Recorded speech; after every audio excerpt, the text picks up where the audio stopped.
I came to Waikato about 5.5 years ago. Before that I spent 8 years at Hewlett-Packard and Agilent Technologies in California. Before that I worked for an RF company in Australia. I taught at Sydney University. Back in the 1980s I had my own electronics company. Before that I was a journalist, so I've had a great deal of experience.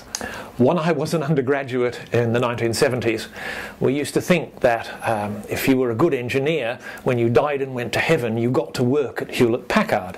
And years later, I did get to work at HP, and when it spun out Agilent, and it was a fabulous experience to be in the innovative culture.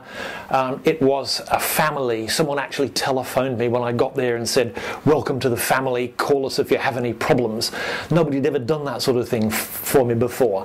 The environment was fantastic. What you learned from that experience was fantastic. And I loved working for the company. I still love the company, even though it's rather different these days. When I was there, I built a small wooden table which sits now at the entrance to my office.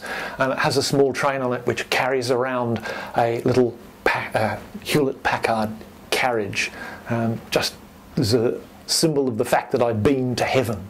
Okay, one of the projects which came to be an instrument that Agilent is selling was a project that I was told not to do 3 times, and we really knew that what we were working on was going to be useful. And it turns out, if you read the literature, that an enormous fraction of the successful projects coming out of Silicon Valley were what were called skunk works, which was something done under the table, unofficially, an idea cooked up behind people's backs or without proper funding. So it's almost as if the staff were siphoning resources off into something they shouldn't have been doing. And you know, in about 25% of the time, it turns out that it really was something you should have been doing, and it makes a bundle of money in the end. I worked on a pulse generator, a phase reference, which is now sold as a product, and it's a key element inside a nonlinear vector network analyzer.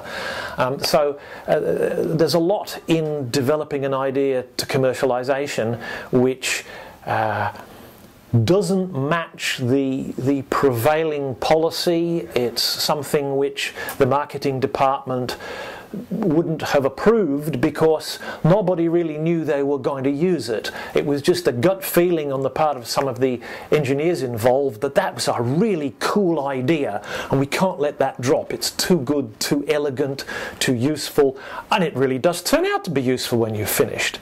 So there's a lot of pursuing that, and you're very lucky if that gets to market. You will often produce something that's beautiful but doesn't sell in a big way.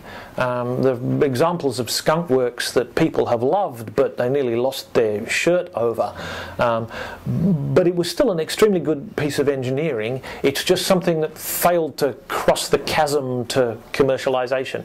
You know, there's all sorts of things that I invent that I think that's terribly neat, and a couple of people will say, "We saw you did that work, it's wonderful, but I'm never gonna make money out of it because there's just not enough people who want to do that to make it worthwhile." You know, like you could invent a parachute for a motorbike, but you know, not enough motorbikes need parachutes. It's never going to fly. It might be a brilliant parachute. The smart sprinkler is something that's halfway between push and pull marketing.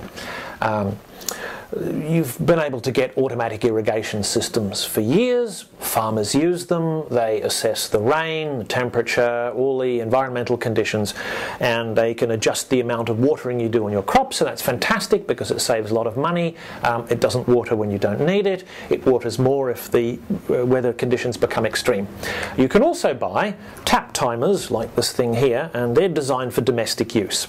You thread them on your garden tap, and you put your hose on the bottom, and you put a battery in it, and you dial up some sort of setting on it, and it waters your home vegetable patch or whatever. And you know, they're a fantastic device domestically. They have the advantage they don't need any maintenance. They will sit there doing that happily for a year. and that can be water wasteful.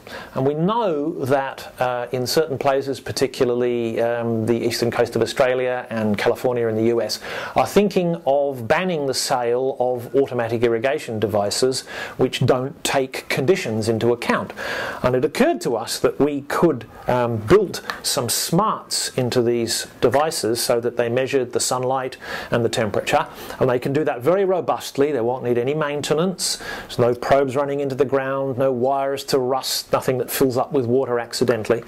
And once you've built the smarts in, because you can buy a small computer these days for less than $1, you could put that smarts into one of these things and you would not be increasing the price by more than $1 or $2. And so we've built this gadget, and we've done quite a bit of work and published it and mentioned it to Waikato Link because we think this is a great idea. My personal belief is that it isn't going to sell until legislation demands that it happen, because the companies are happily selling the dumb sprinklers, so they don't have a whole lot of incentive to make them smart. But if that legislation comes in, we're certainly going to be ready, because we've spent a lot of time debugging and perfecting this gadget.